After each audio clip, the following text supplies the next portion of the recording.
ประธานองค์การกาแดงแห่งชาติลาวลงมอบเงินให้ประชาชนที่เมืองคำและเมืองหนองแฮดแขวงเสียงขวางที่ถึกภัยพิบัติจากพายุวิภาพิธีดังกล่าวจัดขึ้นวันที่16ธันวาคม2025ที่โรงการกลุ่มยอดเกลือบ้านนาทองไข่เวียงเมืองคำแขวงเสียงขวางโดยการให้เกียรติเป็นประธานของท่านคำละวันจันทราวันประธานองค์การกาแดงแห่งชาติท่านบรรไซอินปัญญาเลขาพรรคเมืองมีพนักงานองค์การกาแดงแห่งชาติและองค์การกาแดงแขวงเสียงขวางพร้อมด้วยองค์การจัดตั้งบ้านเมืองและครอบครัวที่ถูกผลกระทบจากภัยพิบัติพายุวิภาเข้าร่วมการแจกจ่ายเงินสดแบบบ่มีเงินไขครั้งนี้ได้มอบเงินสดให้แก่ครอบครัวผู้ถูกภัยพิบัติน้ำท่วมจากพายุวิภา2เมืองคือเมืองคำและเมืองหนองแฮดมี22บ้านใน2เมืองเมืองคำ12บ้านประกอบมีบ้านโพสีบ้านพลทันบ้านนายองบ้านแง้วบ้านตาดบ้านลาดนนบ้านจอมสีบ้านนาทองไข่เวียงบ้านยุ่มจองบ้านพลคำบ้านนาดอบ้านทรายนาดูและเมืองหนองแฮดประกอบมี10บ้านคือบ้านน้ำกวงบ้านห้วยขีลิงบ้านหนองเขียวบ้านสันโดนบ้านทำคูบ้านบวกเซอบ้านสัญยมบ้านแก้วเจี้ยบ้านเยียบ้านห้วยก่อสำหรับการช่วยเหลือเป็นเงินสดแบบบ่มีเงินไขให้แก่ผู้ประสบภัยพิบัติน้ำท่วมจากพายุวิภาของแขวงเสียงขวางในเทื่อนี้แม้ในเงินไขครอบครัวผู้ที่ได้รับการช่วยเหลือเบื้องต้นและอยู่ภายใต้เงินไขการคัดเลือกครอบครัวที่ได้กำหนดเข้าอยู่ในรายชื่อสมาชิกของบ้านที่ได้รับผลกระทบและเสียหายจากภัยพิบัติเช่นว่าที่อยู่อาศัยเล่าเข้าสัตว์เลี้ยงและเนื้อที่การปลูกฝัง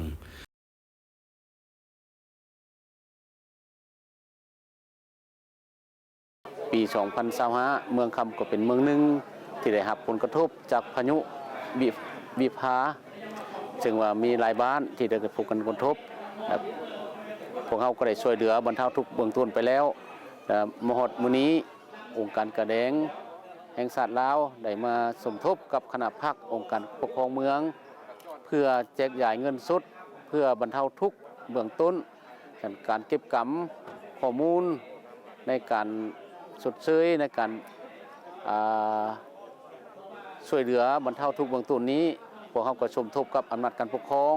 ทีมงานของเมืองสมทบเพื่อเก็บกำข้อมูลผู้ที่ถูกผลกระทบผู้ที่ถูกเสียหายที่มีจำนวน12บ้านที่พวกเขาได้รับเงินสดบรรเทาทุกข์จากองค์การกระแดงมื้อนี้ฉะนั้นข้าพเจ้าต่างหน้าให้คณะนำต่างในคณะองค์การปกครองเมืองขอแสดงความขอบใจอย่างสูงที่มายังทีมงาน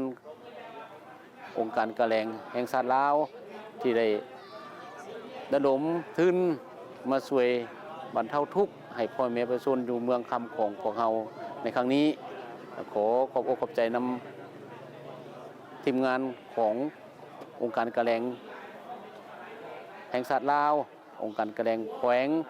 ที่ให้รับการช่วยเหลือครั้งนี้อย่างสุดอกสุดใจเนาะขอบใจเนาะก่อนพวกเขาจะแจกยายพวกเขาได้เอาบัตรไปให้ประชาชนก่อนว่าซะ1 หา 2 มื้อเวลาเมาบัตรให้เขาเจ้าถือบัตรได้ปุ่มส่งขั้วมาพร้อมเนาะต้องแม่นหัวหน้าของขั้วหรือสมาชิกของขั้วมาเอาเนาะในกรณีบางของขั้วมีพอจะเป็นมาหับเงินบ่ได้พวกเฮาได้เฮ็ดใบมอบสิทธิ์ให้เนาะโดยให้ในบ้านเส้นอย่างยืนจึงสามารถเอาเงินได้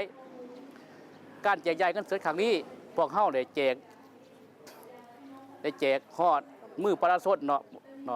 โดยความโปร่งใสได้ถูกต้องตามหลักการมนุษยธรรมพวกเฮาได้แบ่งออกเป็น5 จุดที่1เป็นจุดโฆษณาประชาสัมพันธ์เนาะได้จัดแถวคนออกแบบบทบาทยิ่งใส่ว่าซะจุดที่2นี้เป็นจุดเช็คกดเช็คได้ซื้อควบถูกต้องจุดที่3เป็นจุดทำเงินในจุดทำเงินนี้มันจะมี4 ระดับเนาะระดับที่1บุคคลที่วินาตัวจริงในครอบครัวนะ1 5 3 คนนั่นจะได้อยู่1 ล้านเนาะระดับที่2 4 5 6 คนจะได้อยู่2 ล้าน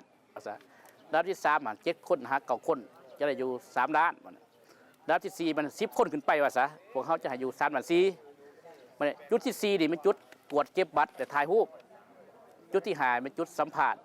ในจุดสัมผัสนี่มันจะพอเขาได้สัมผัสความพึงพอใจของประชาชนหันเนาะว่า ว่าพวกเขาตัวอย่างมาในครอบครัวเขาเจ้าหันพวกเขาสัมผัสเอาประมาณของ10%ว่าซะในจำนวนของครัวที่ว่ารัฐบาลนั้นวันนี้สัมผัสแบบว่ายังสัมผัสแบบควบคุมเข้าใจเขาเจ้าหันว่าในการมาทำเงินมีขอสะดวกกันแน่ขอยุ่งยากได้แน่เนาะรวมมูลค่าการช่วยเหลือทั้งหมดอยู่ใน2เมืองเนาะมีคือเมืองค่ำในเมืองหนองแหนเนี่ย2ตื้อ526 ล้านกีบเนาะผู้ได้รับประโยชน์1,074 ครัวเรือนโดยได้รับการสนับสนุนจากสหพันธ์กาแดงและสิเบิ่งแดงสากลหรือว่า IFRC ภายใต้กองทุนช่วยเหลือตัวฉุกเฉินส่วนระดับการมอบเงินสดแบบบ่มีเงื่อนไขได้จัดเป็น4ระดับคือครอบครัวมีรายชื่อในสำนวนครัว1-3 คนจะได้รับ1ล้านกีบ4-6 คนจะได้รับ2ล้านกีบ7-9 คนจะได้รับ3ล้านกีบและหลายกว่า10 คนจะได้รับ3ล้าน4แสนกีบประชาชนที่ได้รับการช่วยเหลือครั้งนี้มีจำนวน 1,074 ครอบครัวโดยได้รับการช่วยเหลือเป็นเงินสดแบบบ่มีเงื่อนไขจากกองทุนฉุกเฉินสำหรับการตอบโต้ภัยพิบัติของสหพันธ์กาแดงและซีกวงเดือนแดงสากลหรือ IFRC รวมมูลค่าการช่วยเหลือทั้งหมด2ตื้อ526 ล้านกีบ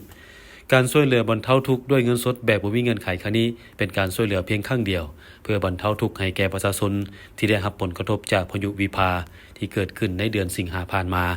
ซึ่งเฮ็ดให้น้ำท่วมพื้นที่ทำการผลิตพื้นฐานโครงล่างสัตว์เลี้ยงเหล้าเข้าและที่อยู่อาศัยของประชาชนต่อกับการลงมอบเงินในครั้งนี้ประธานองค์การกาแดงแห่งชาติได้มีคำเห็นต่อครอบครัวที่ได้รับการช่วยเหลือจงให้ทุกครอบครัวเป็นเจ้าการกุ้มตนเองเพิ่งตนเองและหมุนใช้เงินที่ได้รับเข้าในชีวิตประจำวันให้เกิดผลประโยชน์ในครอบครัว